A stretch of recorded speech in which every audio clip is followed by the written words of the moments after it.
Livro do profeta Jeremias, capítulo 33, verso 3.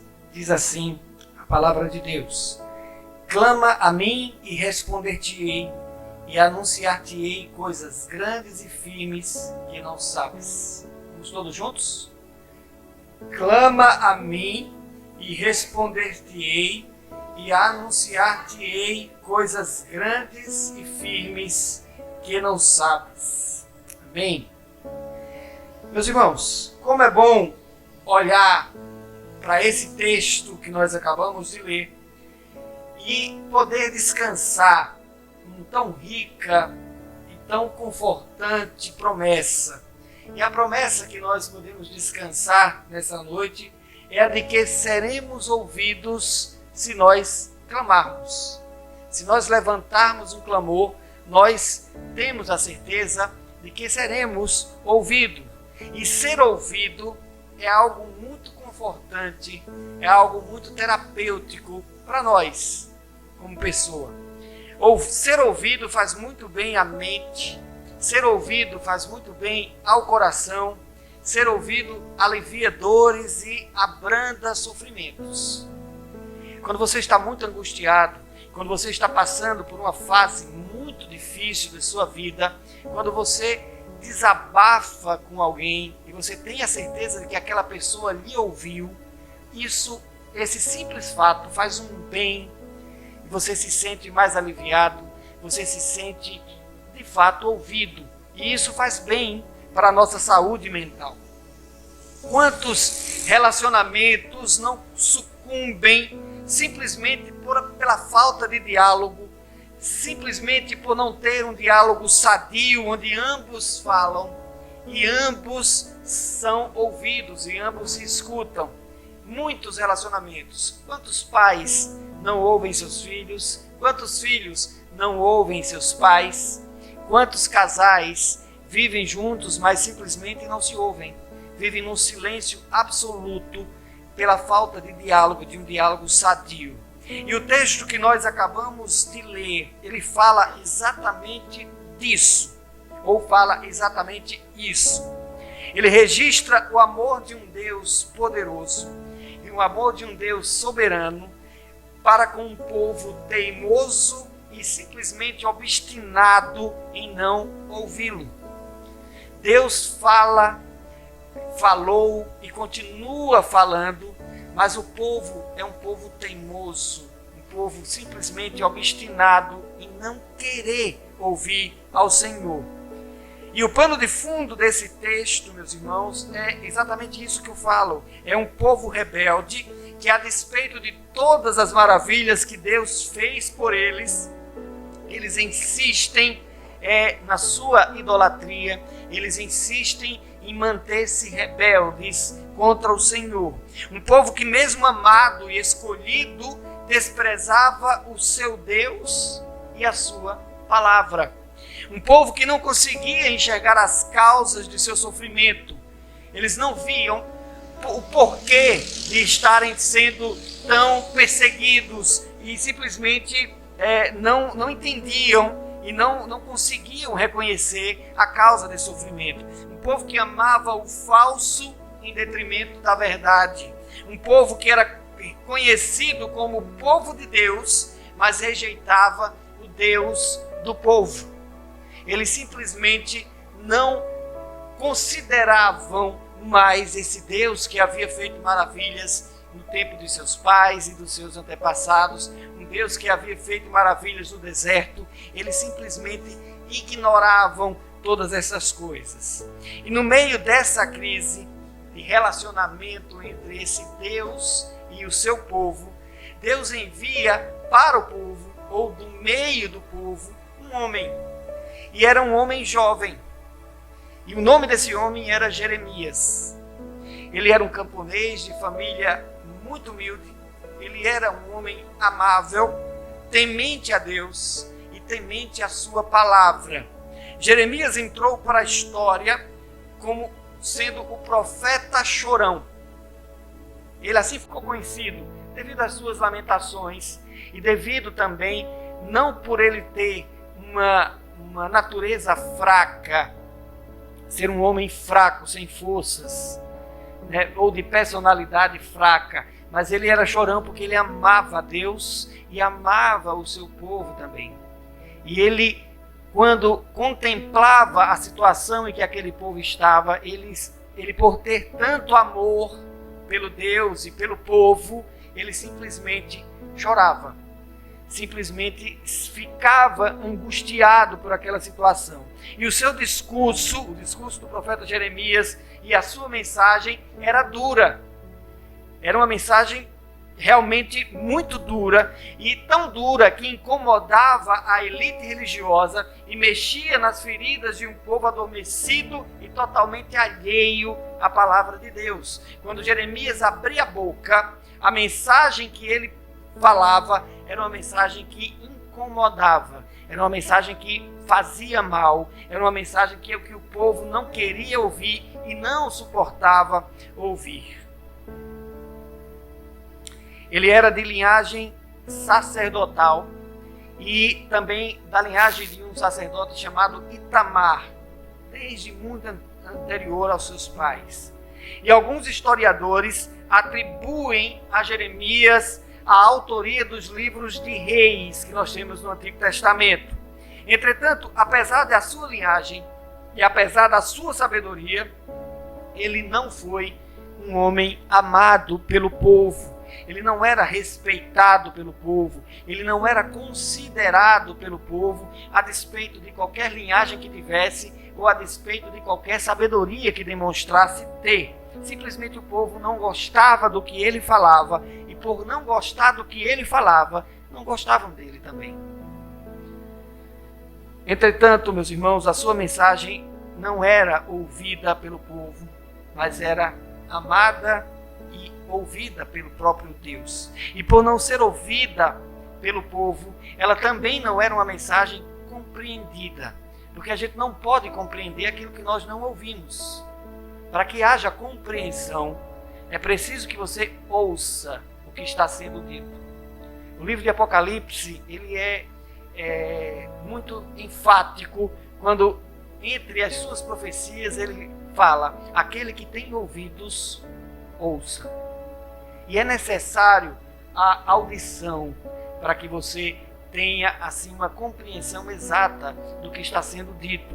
E Jeremias, ele falava e falava muito, e por falar muito o povo não compreendia, justamente porque o povo não queria ouvir aquilo que ele estava pregando. E quando nós não ouvimos ou não queremos ouvir aquilo que nos dizem, geralmente nós criamos problemas com quem está falando. E isso acontece em qualquer lugar, na igreja, em casa, no trabalho, na escola, na faculdade, seja onde for. Quando a gente começa a falar que alguém não nos ouve, o fato de alguém não nos ouvir geralmente acaba em problemas, porque a mensagem não é compreendida, a mensagem não é entregue, e pela mensagem não ser entregue, há falsas compreensões, há falsos entendimentos, e aí acontecem esses problemas de relacionamento, todos que nós falamos no início. Mesmo assim, em detrimento de todas essas coisas, Jeremias pregou por 40 anos para um povo que o ignorava. Aí a gente fica pensando, quanto é difícil. Às vezes nós não suportamos conversar com uma pessoa durante 5 minutos, porque a gente percebe que ela não está nos ouvindo. E você pregar 40 anos para um povo que simplesmente o ignorava. Se você quer entender um pouco melhor, leia a história do profeta Jeremias, tanto registrada no livro de Jeremias, quanto nas suas lamentações. Foram 3 reis que viveram e reinaram durante o ministério de Jeremias. 3 reis. E mesmo assim, ele permanecia sendo ignorado por esses reis, mas permanecia fiel àquele que o havia chamado. Os 3 reis foram exortados por ele, mas os 3 reis teimavam em não ouvi-lo. E é exatamente este homem que Deus escolhe, é através dele que Deus faz o clamor que nós acabamos de ler. Clama a mim e responder-te-ei, e anunciar-te-ei coisas grandes e firmes que não sabes. Jeremias ele foi contemporâneo de um outro profeta, também muito importante na história do povo de Israel, chamado Oséias, que anunciava a palavra de Deus ao reino do norte, enquanto Jeremias pregava no reino do sul, onde ficava Judá, onde estava a cidade de Jerusalém. E o significado mais aceito para o nome de Jeremias é aquele que Deus exalta, ou aquele que Deus eleva. Nada mais contraditório, né, meus irmãos? Aos olhos dos homens. Um homem que era ignorado, um homem que era rejeitado, o significado do seu nome era aquele que é exaltado, ou que é elevado por Deus. Talvez isso por si só fosse motivo de chacota, para que os outros, quando ouviam sendo chamado pelo nome, vai ouvir o profeta, aquele que Deus exalta. E se levantava Jeremias, um homem totalmente rejeitado, humilhado por todo o povo. E Deus tem das suas maneiras de trabalhar, do seu jeito de trabalhar, que para nós às vezes soa como se fosse destoante. A gente não consegue entender, não consegue enxergar um nexo nessas histórias, mas Deus é aquele que sabe todas as coisas e controla todas as coisas. Coube, portanto, a este homem, meus irmãos, anunciar ao povo de Israel o clamor que Deus, ou o clamor de um Deus que convoca ao diálogo um povo que outrora dizia amá-lo. Eu queria que você voltasse a sua Bíblia no livro de Jeremias, capítulo 2, você vai virar a página, lá para o começo, capítulo 2, verso 2 e 3. Deixa eu olhar aqui na minha Bíblia. Jeremias, capítulo 2.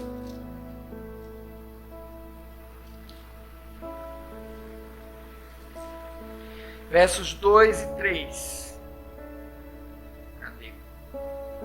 Vai e clama aos ouvidos de Jerusalém, assim diz o Senhor: lembro-me de ti e da tua afeição quando eras jovens, e do teu amor quando noiva, e de como me seguias no deserto, numa terra em que não se semeia.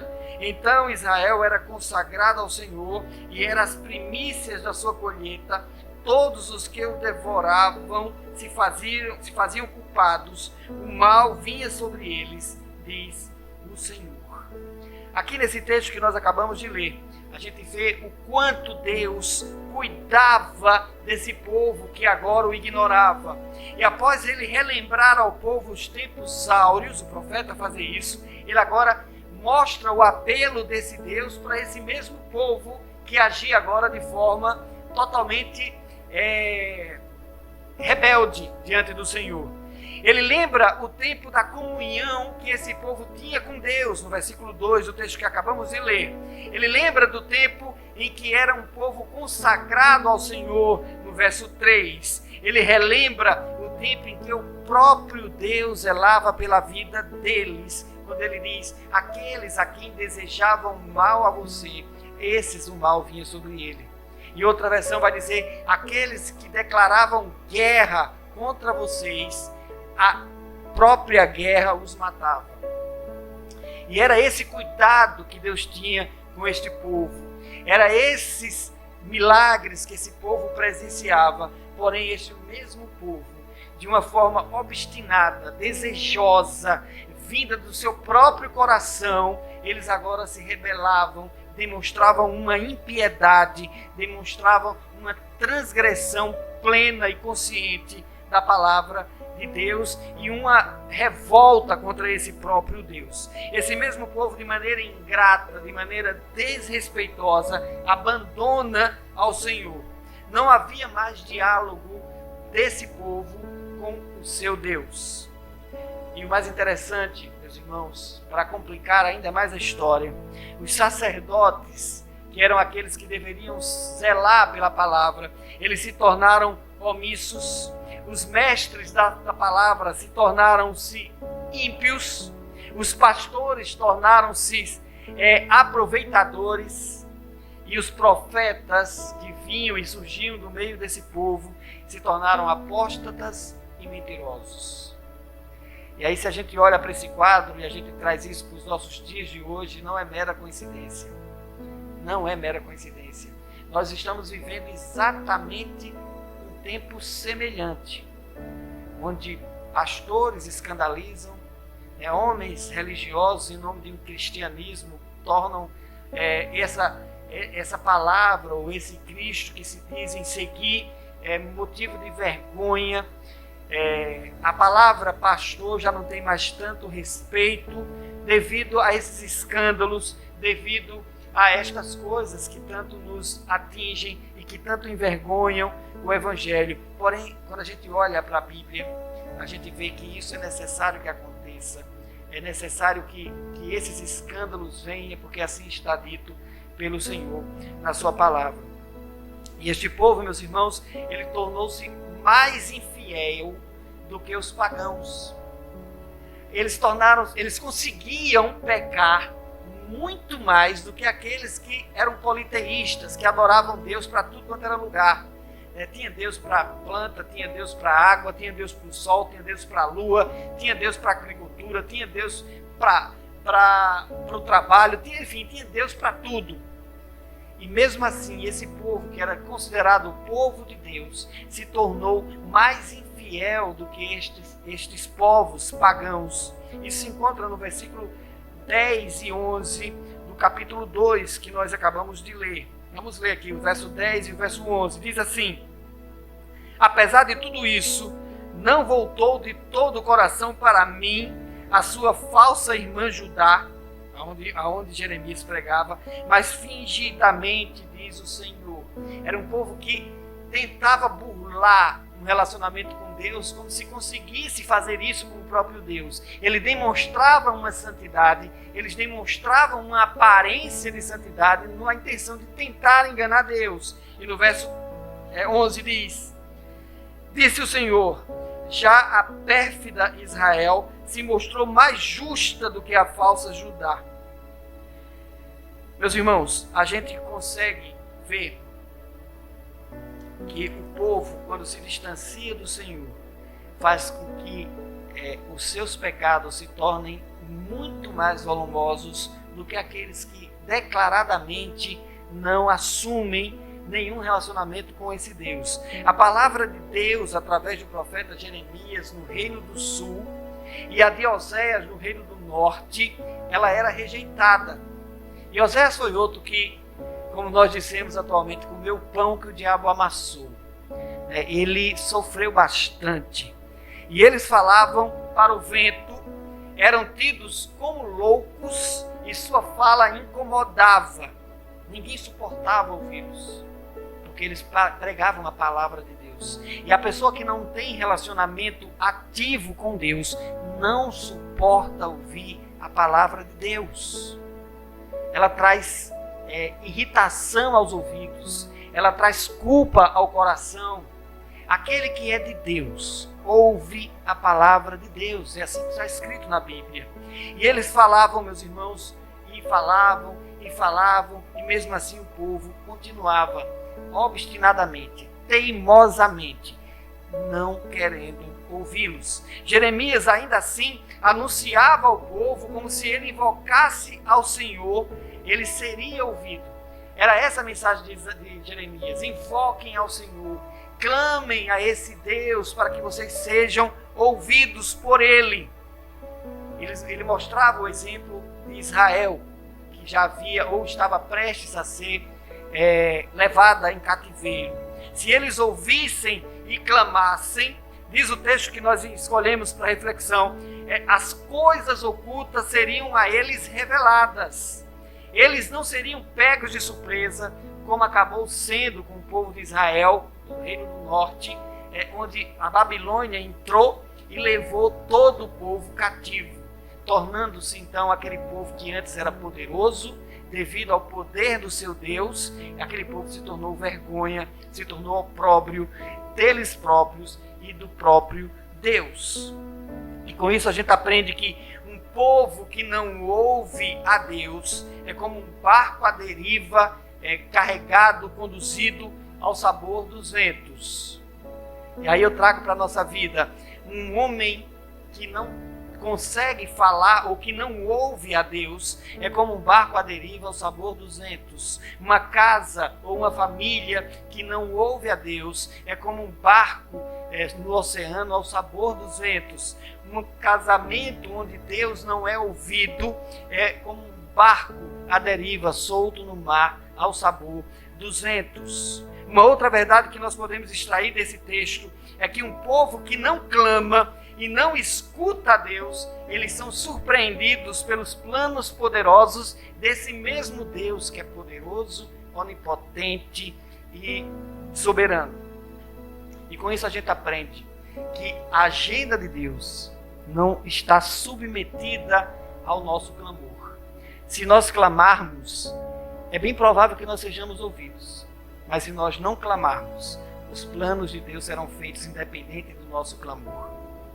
E é isso que nós precisamos entender.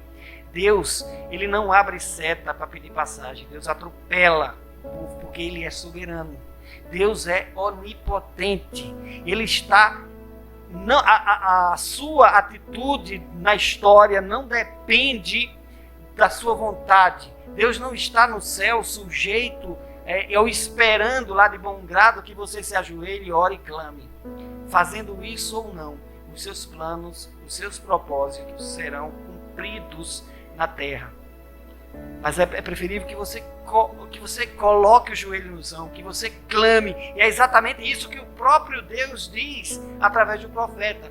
Clamem e eu responderei a vocês, e as coisas que estão ocultas lhes serão reveladas.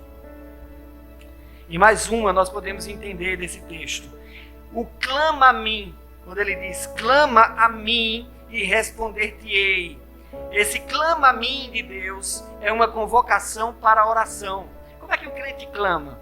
Como é que aquele povo que se diz povo de Deus clama, a não ser orando?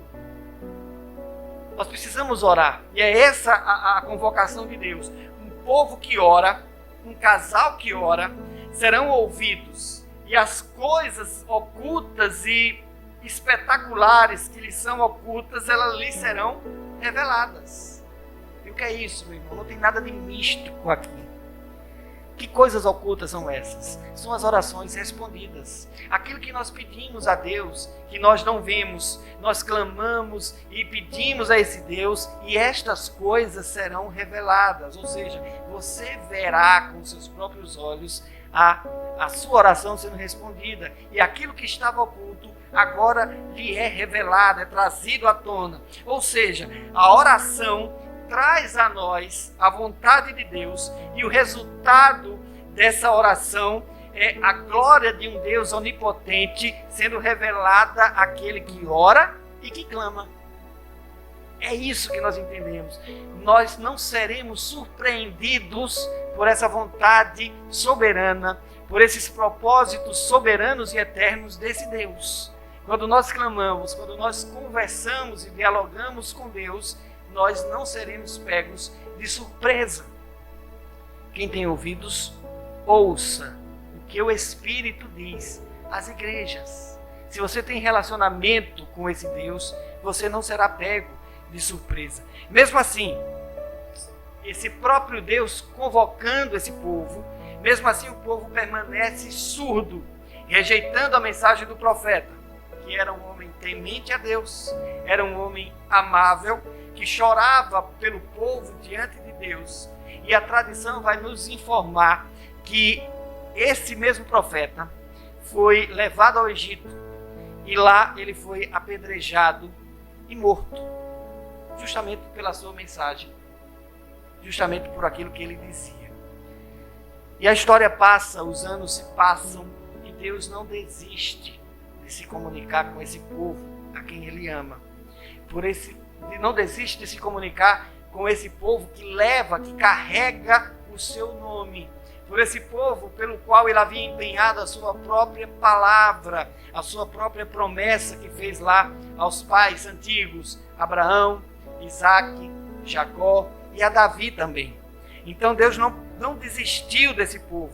E são impressionantes, meus irmãos, as semelhanças que existem entre a vida do profeta Jeremias e a de um outro profeta ainda maior. Talvez o maior de todos os profetas, e esse profeta é Jesus Cristo. Os dois, Jeremias e Jesus, nasceram em pequenos povoados, e os dois, Jeremias e Jesus, tinham linhagem. Ambos foram rejeitados pelo seu próprio povo. Os líderes religiosos foram algozes, tanto de Jeremias quanto de Cristo. E movidos pela inveja e o desejo de manter o poder sobre o povo em suas mãos, esses homens também crucificaram e mataram a esse Cristo Jesus. O escritor de Hebreus, no capítulo 1, vai dizer: havendo Deus antigamente falado muitas vezes e de muitas maneiras aos pais pelos profetas, a nós falou-nos nesses últimos dias pelo Filho. Hebreus capítulo 1, verso 1. Mesmo assim, os homens insistiram em não ouvir. Os homens continuaram surdos a esse clamor de agora de Deus encarnado, não mais com um profeta, mas o próprio Deus encarnado, sendo tornado um de nós. Ele vem, ele mesmo, pessoalmente, anuncia a sua palavra, mas mesmo assim, ele não é ouvido. E o que é que aconteceu? Pregaram Cristo numa cruz. O antigo e o velho problema de um relacionamento onde não há diálogo, de um relacionamento que não tem conversa, onde nenhum dos dois escuta. Os dois lados simplesmente falam, mas eles não conseguem escutar. E atualmente os homens de hoje dizem que conhecem a Cristo, ou dizem conhecer a Cristo. Mas se a gente olhar bem para esse Cristo que eles dizem conhecer, é um Cristo humano, voltado para resolver os problemas de um povo que está ávido por vida boa, um povo apegado às coisas desse mundo. De um Cristo que está aí para resolver os problemas adquiridos por uma igreja que toma suas decisões sozinhas. As igrejas hoje simplesmente têm conselho para tudo, têm planos e projetos para tudo, mas elas esquecem muitas vezes de consultar e de ouvir a palavra de Deus. E o que é que acontece? Elas tomam as suas decisões equivocadas, e quando os problemas surgem, aí a igreja se ajoelha e vai pedir a esse Jesus que dizem conhecer, como aquele advogado que está ali pronto para resolver os problemas éticos e morais do seu cliente. E é assim que a igreja tem se comportado muitas vezes. Ela causa o problema, e quando não tem mais jeito, aí agora vamos clamar a esse Deus para que ele venha ali tapar os buracos ou fechar as brechas que nós mesmos abrimos. E a igreja de hoje, ela tem envergonhado o evangelho. A igreja de hoje, ela tem causado vergonha a esse nome de cristão que nós muitas vezes temos até vergonha de dizer, né? E as pessoas afirmam conhecer a Jesus, mas agem como se nunca tivessem ouvido falar dele. O evangelho que é pregado hoje muitas vezes não condiz com o que as escrituras dizem. E tal qual o povo que Jeremias pregava, não gostam de ouvir. As pessoas preferem dar uma nova roupagem para que o evangelho se torne mais agradável. As pessoas pregam o evangelho adocicado, o evangelho, como muita gente fala por aí, essa turma mais jovem que estuda teologia diz, é um evangelho Nutella. É um evangelho que está recheado de coisa boa, de coisas como se fossem iscas para que você possa atrair o pecador, porque a mensagem em si ela já não é mais tão interessante, ou pelo menos eles não têm vida para pregar essa mensagem, e aí ela não se torna interessante. Porque para que o evangelho se torne convincente, é preciso que o pregador esteja convencido do poder que esse evangelho tem. Porque se não for assim, ele é como um sino que ressoa, que só faz barulho, mas não tem vida. O pastor Hernandes Dias Lopes vai dizer que pequenos sermãos produzem pequenos crentes. E um sermão que não tem vida, ele não produz vida, ele produz morte, mesmo falando de Cristo. Portanto, é preciso, como esse mesmo pastor diz, que se nós colocarmos um graveto seco nos púlpitos, usado pelo Espírito Santo de Deus, até lenha verde pegará fogo nos bancos. Mas é preciso que tenha um homem inspirado, crente, no sentido de que a mensagem do Evangelho é poderosa, é eficaz para tirar o homem do lamaçal de pecados. E aí, quando o homem crê nisso, ele prega e a autoridade do Espírito Santo é evidenciada na vida daquele que escuta. E aí não precisa de recheios doces, não precisa de maquiagem para tentar tornar o Evangelho uma isca para que as pessoas venham. E Deus continua clamando e as pessoas subestimam a sua santidade. Deus continua clamando e as pessoas falam do seu amor, mas subestimam a sua justiça. E quando subestimam a sua justiça, não levam em consideração a santidade que esse Deus tem. E Deus continua clamando e clamando. Clama a mim e responder-te-ei e anunciar-te-ei coisas grandes e firmes que não sabes. É esse o clamor que Deus fazia naquele tempo. É este o clamor que Deus permanece fazendo hoje para as nossas vidas. Mesmo quando os homens abandonam o Senhor, Ele continua dizendo, clama a mim. Mesmo quando a sua igreja se torna corrupta e adúltera, Ele continua dizendo, clama a mim. Mesmo quando o evangelho é substituído por um evangelho adocicado, como eu disse, mas que no final da sua história, o seu sabor é amargo e sem vida, ele é amargo e venenoso, Deus continua dizendo, clama a mim. Mesmo quando parte do povo se desvia e começa a seguir os caminhos que pregam as prosperidades, que pregam uma vida folgada, o Senhor continua dizendo, eu suscitarei para vós um profeta maior do que Moisés, e a este deveis ouvir. Mesmo quando estamos fracos e cheios de dúvidas, o Senhor continua dizendo, clama a mim e responder-te-ei e anunciar-te-ei coisas grandes e firmes que não sabes. Quem tem ouvidos, ouça a voz de Deus.